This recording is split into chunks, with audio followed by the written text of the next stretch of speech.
Hello guys, mayong buntag sa inyong lahat at sa lagi nakapanood sa vlog ko. Salamat sa inyong laging pagsuporta at laging pagsubaybay sa vlog ko. Ito guys, may problema tayo. Itong warehouse na ginawa namin ngayon.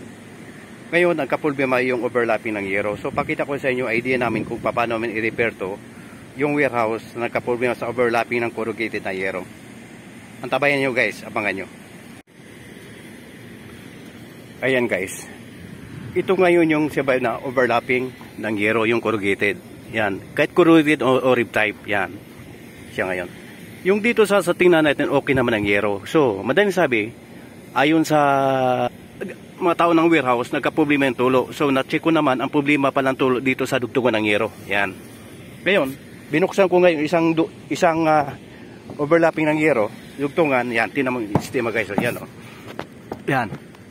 So, madaling sabi, ang unang nasisira talaga dito, yung overlapping ng yero. Ito, overlapping yan. Inangat ko ngayon. So, dito nagka-problema. Madaling sabi, ang dugtungan ng yero, kinakalawang na. Yan. Yun, oh, may butas na dito. So, pag malakas ng tubig dito, una-una, may butas, kung sakaling may butas ng malisya dito, lalo na dito may malaking butas galing sa tikro, yan. Yan. So, may tendency talaga ng tubig tatapon to sa kabilang dito sa kabilang overlap. So ang idea ko naman ngayon, ito suggest ko lang sa dito sa owner ng warehouse. I suggest na nag-ano kami ng clean sheet para patungan namin ng clean sheet yung overlapping na yero kasi dito talaga problema. Ngayon, pangalawa guys, bago natin patungan ng yero to, dapat mapinturahan natin to. Yung dugtungan ng yero. Yan, ito guys, pakita ko sa inyo. Pinturahan muna namin to bago namin patungan ng clean sheet na yero. Yan guys, ikutin natin ang area. Una-una yan, may piniturahan muna namin yan bago namin pinatong yung clean sheet. Nakakat na yan ang clean sheet natin, clean sheet na to guys, 0.5 by 12 by 8. Yan. Yan, may mapintura muna yan bago naman ipapatong tong yung clean sheet. So, ayon sa maintenance, ito ang ilalim nito guys sa office ng presidente ng ito nasabing kumpanya. So, ang unang tinatarget namin dahil may tulo daw dito. Kasi dito daw talaga malakas ang tulo. Hindi lang talagang pag kunting ulan lang may tulo. So, nakikita ko, ayon nakita ko sa inyo kanina, ang nagka-problema sa overlapping ng yero. So, ang ginawa namin, nagtabay sa kami ng clean sheet. Yung isang liso, yung 4x8 ginagawa namin 12 inches. Ang lapad yan, 12 inches yan ito. Lapad. So, ang isang liso naging 4 na piraso. Yan. Kasi ang isang plain sheet is 48. Divide 4. So, 12 inches ang nangyari dito. Yan, guys. Yan, nalagyan na namin yung nakarang linggo yan. Yan. So, madaling sabi, nalagyan namin itong party na to. Kanina umagal na nakausap po yung maintenance. So, awa ng Diyos, nawala daw tulo dito. Yan. So, ang unang tulo tinuro sa akin, column A. Yan ang column A. Yan guys. Column A yan. Ngayon, ang ginagawa ko ng mga I decided na ito column B. Yan. Yung column B na yan, ito pinaka-mintras dito. Malakas daw tulo nito nung nakarang buwan pa o matagal na daw may tulo. So, minarkahan ko ngayon yan. Kung nakita ang lita na yan, yan tatawag na di kabila column A, kabila ang column B. So, malakas daw tulo sa column B. Nilagyan ko ng litra yung column B para matandaan ko na nalagyan na namin yan kasi medyo malawak kasi ng area na to guys. Oh, kung pansinin nyo, talang malaki, malawak. So, ang idea ko naman, ulitin ko, column E, column B, malakas na tulo. So far, awa ng Diyos, na ayos namin to, nawala daw tulo banda dito. Yan, hanggang doon sa taas, yan. Yan. Ang paggabitan din ng clean sheet guys, mula dun sa dulo ng gutter, paketin natin hanggang dito sa taas. Yan. Dapat tuloy-tuloy pag-akit niya ng yero. Yan. Okay? So, madaling sabi guys, ang sinasabi ko na kulong, pag sa mga warehouse kasi, ang tinatawag ko ng kulong, ito para sa akin lang to, ang isang kulong, ang haba niyan, madaling sabi, is 6 meters per kulong. So, idea ko, letter B, letter C. So, mean to say, 6 meters yan. Ang column C to column B. So, lipat ang sa kabilang party. Yan. Ito walang ano, pero may pintura, nilagyan namin ng pintura para suporta sa joint ng nasabi na overlapping ng corrugated. Yan. 1, 2, 3, 4, 5, 6. Dagdagan pa namin yon. Ang kulom na yung madaling sabi is 6 meters. 6 meters, bawat na joint nito, ang pumapasok na joint sa 6 meters is 7 na joint o overlapping ng yero. Yan. 1, 2, 3, 4, 5, 6, 7. Yan ang pumapasok na clean sheet sa 6 meters. 7 pieces na joint ng corrugated. Yan. So, madaling sabi, ang pumasok sa isang joint ng overlapping ng yero natin is 12 pieces. Mula dun sa dulo hanggang dito, ang pumasok na clean sheet na 0.5 by 12 by 8 is 12 pieces. Ganong kahaba yun, guys. Yan, oh. Yan. Referin pa namin yun doon. So, I suggest you guys, bago nyo ano ito, bago nyo ito ipatong itong clean sheet, yung ano natin, ito guys, decision ko lang to kung paano natin ito lang kasi nakuha ng idea paano natin repairin na itong overlapping ng corrugated. Kasi unang-una, may unang gumawa dito, nilagyan nila ito ng pintura muna. Sunod yung gasa.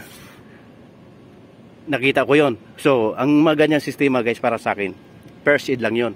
Hindi talaga tamang solusyon yan. Matatanggal mo tulo kasi ang gasa, hindi pang matagalan yan. Kasi ang gasa minsan pag ginagamit natin sa init at lamig ng panahon ng yero ngayon, talang pumuputok ang gasa. So, nag-decide ako, ito sa akin na to guys, ayaw ko makipag-compare sa iba. Nagpabid ako ng clean sheet, nagpa-order ako ng clean sheet, ang 4x8, ginagawa ko ng 12 inches. Yan lumabas ngayon. O guys, mamaya naman, at nagkakait-kapi ng clean sheet doon sa kabilang site, doon sa kabilang pisngi, pakita ko naman sa inyo kung paano naman kinabit yung clean sheet dito sa pagitan ng overlapping ng corrugated. Ayan. Unang-una, ilalatag muna namin yung kinating na clean sheet na yan. Dito malapit sa dugtungan. Para madali nating dukutin kung magkabit na tayo ng clean sheet yan. Nilatag muna namin dito yan. Mula dun sa gutter, papunta dun sa taas yun.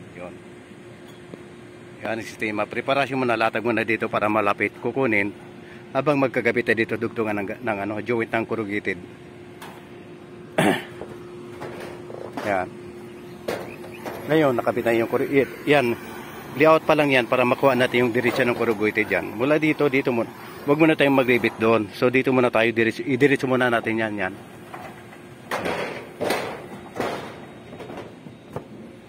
Yan. Tingnan guys, kung tingnan yung joint ang overlapping ng yero, yan, may silan din siya. Pero kung totoo siya ng silan kasi katagalan, nababaklas din yan. Una-una, ayun sabi ko sa inyo, dati nalagay ng gasa din to. So, wala ring epekto yung paggapit nila, may tulo pa rin sa loob. So, ang gagawin namin ngayon, order ng print sheet, ito siya ngayon, papatong sa taas. Ngayon, pagdating dito bago tirahin, mamarkahan mo dati, pero siguradong tatama tayo sa kulbo. Kasi pag tumama dito tayo sa kanang butas ng pag natin, marina, patay tayo. So, dapat mamarkahan yan dito. Markahan mo, boss. Yan, dapat markahan mo na dito patatamaan ng rivets. Kasi pag tumama dito sa kanal, patay tayo. Okay, boss. Tira. Yan. So, ibig sabihin marka na yan, tatama sa kulbo yan. Doon sa dulo boss, ayun na yun. Hindi, kukuhanin ko lang.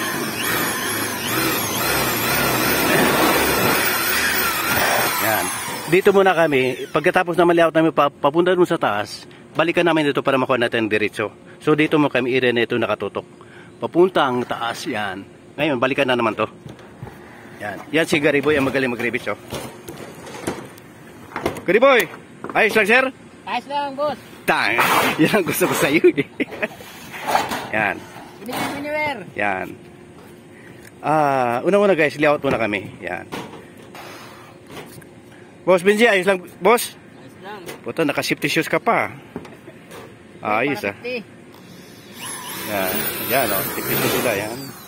Kasi protocol kasi sa kumpanya, lagi naka-safety shoes. Tapos, hard hat. Yan, hard hat, kailangan yun eh. Kasi pag di tayo sumunod sa protocol ng kumpanya, patay tayo. Pwede tayong matanggal sa kumpanya at di matuloy yung paggawa natin project na to. So dapat sumunod tayo sa protocol. Ayan. Ito yung kanal, yung sa may overlapping ng yero. Yan, ito overlapping ng yero. Yan, ito overlapping ng yero guys. Ngayon, madaling sabi, overlapping ng dugtungan ng yero to. So may hams siya, dalawang hams, 1, 2. Gitna 1, 2. So ibig sabihin, imposible yung tatalo ng tubig dito dito pa lang may hams na. Hams pang pangalaw bago na dugtungan. So dito pa lang, di na makarinig ang tubig dito sa joint ng corrugated. Sa nasabi natin problema sa tulo ng yero. So dito pa lang, na-stop na siya. Yan, dito pa lang. So ito naging decision namin para matagal ang tulo ng warehouse. Yan.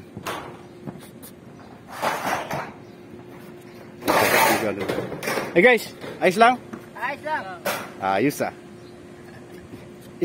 Isang kanta be.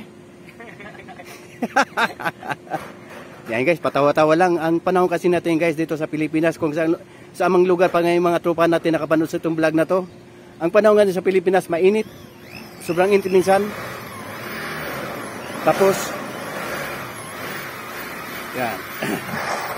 Sobrang init tapos biglang ambon, kaya dito sa atin sa biglang larangan ng trabaho, talagang patibayan na lang to. Patibayan ng ano? Ano boss, patibayan ng? Patibayan ng loob.